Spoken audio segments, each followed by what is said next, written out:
السلام عليكم، ازيكم عاملين ايه؟ بعد السلام والتحية، وقبل ما نبدأ حلقتنا الرابعة من مسلسل روح جدو، ما تبخلوش عليا بلايك حلو للفيديو ده واشتراك في القناة وتفعلوا الجرس عشان يوصلكوا كل جديد.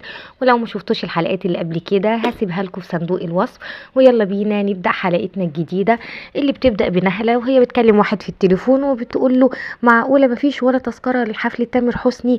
ده حفلة لسه قدامها شهر. وكانت متضايقة جدا، ولكن سمعت هشام قاعد على الترابيزة اللي جنبها وبيكلم تامر حسني وبيقول له يا معقولة يا تيمو انت اديتني كل تذاكر الحفلة بتاعتك هدية عيد ميلادي؟ طب يا سيدي متشكر.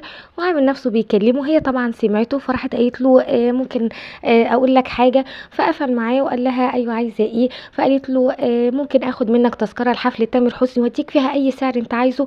فهو رفض وقال لها لا انا ما ببيعهمش. فقالت له طب ممكن اتعرف عليك، ممكن نكون صحاب. وبدأت قعدت واتكلمت معاه وبدأت تتعرف عليه وقال لها ان هو بينظم حفلات تامر حسني. قالت له غريبة بس انا ما شفتكش في ولا حفلة. قال لها وانت فاكراني فاضي عشان انزل بنفسي؟ انا بعمل كله بالتليفون.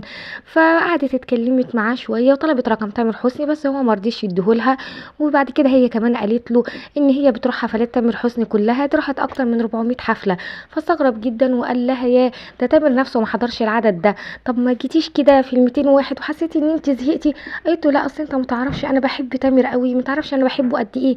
ده احنا مجموعة وعاملين نفسنا مؤسسة تامر لافرز، واي حد بيتكلم عن تامر وحش احنا بنمسكه وبنقعد نضرب فيه كتير جدا. فلا طب الحمد لله بقى ان انا ما اتكلمتش عنه وحش. وبدات ان هي تتعرف عليه. في الوقت ده طبعا كانت ياسمين واقفه بره ومعاها ابن عمتها وبتقول له انا حاسه كده ان هو بيخوني. فقال بيخونك ايه يا ياسمين؟ ما احنا اللي عاملين كل الكلام ده واحنا اللي مخلينه يروح يتعرف عليها. فقالت له بس انا برضو مش مرتاحه. فقال بقول لك ايه، هي دلوقتي هتطلب منه رقم تامر حسني وهترميه زي الكلب. قالت له ما تقولش عليه كده. قال لها خلاص زي البوبي. فجأة جت عربية ونزل منها ناس وخطفوا ياسمين وركبوا العربية تاني ومشوا بسرعة. في الوقت ده كان هشام لسه قاعد مع نهلة وخدوا على بعض قوي. وبعد كده قالت له بقول لك ايه، انا عايزه اسالك سؤال. هو لو مثلا فرضا ان احنا اتجوزنا، هو انت ممكن تجيب تامر حسني يغني في فرحنا؟ فقال لها يغني في فرحنا؟ ايه اللي بتقوليه ده؟ ده انا عايزه اقول لك ان تامر حسني ده هيشهد على عقد جواز بتاعنا بجد. قالت له بجد؟ طب انا يعني نفسي اتجوزك، انا بحبك قوي. واتهبلت طبعا اول ما سمعت كده. في الوقت ده صحيت ياسمين لقيت ادوارد قاعد قدامها وطلع هو اللي بعت ناس يخطفوها. وقال لها بقول لك ايه، انت دمرتي مستقبلي وانت هتدفعي الفلوس ولا لا؟ قالت له اه صدقني هدفعها. انت ما تعرفش انا بعمل ايه علشان اجيب لك الفلوس ده، اديني بس مهله صغيره وانا هجيب لك الفلوس كلها. قال لها لا اقول لك حاجه، انا عملت حاجه احسن من كده. انا جبت لك دكتور من تحت السلم كده وهخليه يلعب في وشك ويعمل زي ما انت عملتي فيا. قعدت تتحايل عليه وتقول له لا صدقني انا هدفع لك الفلوس بس ما تعملش كده. لكن هو فعلا دخل الدكتور وقال له يلا ابدا شغل. فقعدت تترجى الدكتور ان هو ما يبداش حاجه، لكن هو بدا يطلع العده. في ساعتها هي خافت جدا وظهر فهيم ابن عمتها. فقالت له ارجوك اعمل اي حاجه. فقال لها اعمل حاجه ايه؟ ده ادوارد ده عسل، انت عارفه لو كان اسمه ايه التاني ده كنت قلت لك كنت عملت. فالمهم لما لقيت مفيش فايده قعدت تغني تامر حسني. طبعا هو فهيم اتجنن وبدأ يكسر في كل حاجة وجاب عصاية وقعد يضرب بيها الدكتور لغاية ما وقع. وساعتها هي هربت وراحوا القصر. وفاهم قال لي هشام ها طمني عملت ايه مع نهله؟ قال له لا دي نهله بقت خلاص خاتم في صباعي. وبدا يكلموا عنها. قال له يعني خلاص هتتجوزوا؟ فاتخضت ياسمين وقالت له ايه اللي بتقوله ده؟ جواز ايه؟ انتوا هتتجوزوا بجد؟ فقال له ايوه انت تتجوزها وبعد كده ترجع تطلقها تاني زي ما اتفقنا. فقالت له لا لا لا جواز ايه؟ مفيش الكلام ده، انت بجد هتعمل كده يا هشام؟ وبدات ان هي تتضايق وتزعل. قال لها انا بعمل كده عشانك يا ياسمين. فبرضه زعلت منه فقعد يحاول ان هو يصالحها. في الوقت ده دخل ابن كساب وكان ماسك الكوره وبيلعب بيها كسر الفازه. فقامت وقالت له ايه اللي انت بتعمله ده؟ وبدات ان هي تزعله وخدت منه الكوره. فقال لها ايه انا بلعب في قصر بابا؟ قالت له قصر بابا ايه اللي انت بتلعب فيه؟ وبدات تزعق معاه وقالت له انا هاخد الكوره ومش هديها لك تاني. فقال لها مش مشكله انا معايا كوره تانية وسابها ومشي. قالت له مش شايفين اللي انا فيه واللي بيحصل معايا؟ وقعدت. فساعتها هشام قال لها على فكره الراجل ده بيعمل كده عشان مش لاقي لك راجل يقف له. قالت له اه شكله كده على فكره. فقال لها لا ازاي تقولي كده وانا موجود؟ انت بتسخنيني. طب شوف انا هعمل ايه.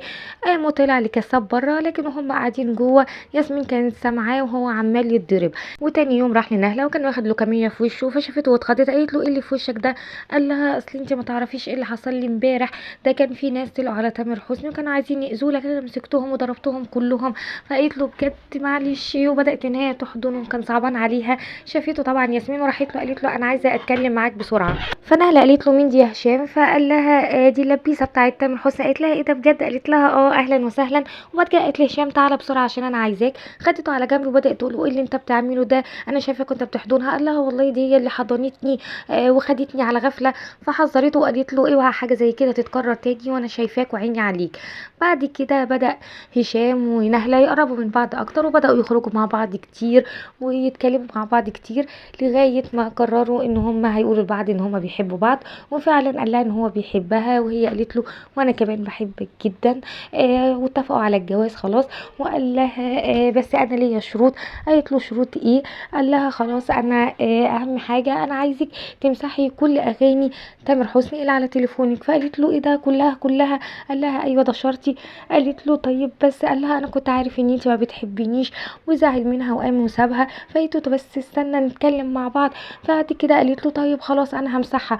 قال لها وتيجي كمان حفله عمرو دياب اللي جايه معايا. فاتخضت وقالت له لا مش معقول انا ما اقدرش اعمل كده. قال لها هو ده شرطي هتعملي كده ولا لا؟ انت كده ما بتحبينيش. فبدات ان هي تقول له انت مالك بس؟ إيه اللي حصل لك؟ انت ما كنتش كده. في الاخر وافقت وقالت له خلاص انا هعمل كل اللي انت عايزه انا فعلا بحبك. وراح بعد كده حكى لهم على كل اللي حصل. ففهيم طبعا اتبسط جدا وقال له يعني خلاص كده خليتها تبقى خاتم في صباعك؟ قال له دي وافقت على دي هتيجي معايا حفله تامر حفله عمرو دياب في اكتر من كده. فقال له خلاص انا عايزك بقى تدشملها وتدشمل قلبها وتكسره. قال له ده انا هكسره لك 100 حته. وهم واقفين يتكلموا كلهم جت نهله وكانت طالعه لايف كده مع صحابها وبتقول لهم اهو هشام بقى واحنا رايحين مع بعض دلوقتي حفله لعمرو دياب. فبتقول له ايه كلمهم بقى قول لهم حاجه يا هشام. فقال لها اقول لهم ايه ده انا هكسر دماغك. وفجاه اتنرفز عليها قالت له ايه ده انت بتعمل كده ليه؟ قام ضاربها بالقلم. قالت له انت اتجننت ايه اللي بتعمله ده؟ قال لها يا هانم انا كنت عامل لك اختبار انا وتامر حسني عشان نشوف ولائك لكن انت طلعتي مش مخلصه. قالت له يا خبر ابيض لا ارجوك ما تزعلش مني لا عشان خاطري انا عشان بحبك. فقال لها لا انت خلاص ما تنفعنيش. فاول ما قال لها كده اتجننت عليه وبدات ان هي تضرب فيه. لكن جت بسرعه ياسمين وكانت جايبه مستشفى العباسيه معاها وجم خدوا فعلا نهله على صرية المجانين وقعدت تقول لهم انا مش مجنونه. ساعتها ياسمين قالت لفهيم خلاص احنا عملنا لك اهو اللي انت عايزه يلا بقى افتح لي العلبه. قال لها لا اصل انت مش فاهمه اللي فيها. العلبه دي بتتفتح ببصمه الصباع وانا عفريت هجيب بصمه منين؟ مش هينفع. قالت له يا سلام انت ايه هو انتوا بتضحكوا عليا؟ فاول ما حست انه بيضحك عليها قامت هي وهشام خدوا العربيه وبداوا يشغلوا له اغاني كتير لعمرو دياب. فهو طبعا كان عمال يترجاهم يقول لهم خلاص اقفلوا مش قادر. وهي قالت له انا هفضل مشغلاها وهسمعك الالبوم كله لغايه ما تعمل العلبه. فقال لها طب خلاص. المهم ايه طلع لها سلسله وقال لها خدي دي امسكيها حطيها على العلبه هتتفتح. فعلا حطيتها والعلبه اتفتحت لكن لقيت جوه صوره للقصر. قالت له دي صوره القصر فين الورق؟ فقال لها بصي انا لغايه كده ومليش دعوه باي حاجه واختفى وسابهم ومشي. فضلت ياسمين قاعده زعلانه وبدا هشام ان هو يحاول ان هو يخرجها من اللي هي فيه. فكان عمال يعكها على دماغها اكتر ويفكرها بالهم اللي هي فيه. فقالت له خلاص يا هشام انت بتواسيني ولا بتشيلني الهم اكتر؟ فقال لها طيب بصي انا عايزه اقول لك حاجه بقى احنا عايزين نروح لماما وتتكلمي معاها. قالت له لا انسى الموضوع ده انا لا يمكن اعمل كده. قال لها انت لازم تحكي لها على كل حاجه وعفاريت عيلتك ونفهمها. قالت له يا سلام اذا كان هي من غير حاجه بتقول عليا مجنونه. قال لها لا ما تخافيش وبدا يطمنها. فعلا راحوا وحكت لمامته على كل حاجه. لكن هي قالت لها يا سلام يعني عفاريت عيلتك كمان بتظهر لك؟ ده انت ما طلعتيش مدمنه ومجنونه بس ده انت كمان طلعتي ملبوسه. انت مجنونه ايه اللي انت بتقوليه ده؟ وهم واقفين بيتكلموا مع بعض ظهر لياسمين روح نديم ابن عمها. واول ما شافته فقال لها ازيك يا ياسمين عامله ايه وحشتيني قوي. فقالت له ايه ده مش معقوله نديم ابن عمتي بس هو مش انت مت انت واهلك كلهم؟ فقال لها بس انت وحشتيني فجيت علشان اشوفك. فحماتها اتريقت عليها لما لقيتها بتبدا تكلمهم بيكلمهم. فقالت له طب بقول لك ايه، معلش يا نديم ممكن تظهر؟ فقال لها لا مش هينفع، هو ما كانش راضي. فقالت له عشان خاطري اظهر، عشان بس حماتي ما تقولش عليا ان انا مجنونه. ففعلا ظهر لها وقال لها ازيك. فاول ما شافته ام هشام طبعا اغمى عليها في ساعتها. فياسمين قالت له ايه الحقيقه يا هشام، بص امك حصل لها ايه. فقال لها سيبك من امي دلوقتي، مين بقى الشبح اللي طالع علينا ده؟ فقالت له ده نديم ابن عمي. فقال لها هو ماله جاي لابس بدله كده وماسك ورد، هو جاي يخطب ولا ايه؟ فساعتها نديم قعد يستفزه اكتر بالكلام.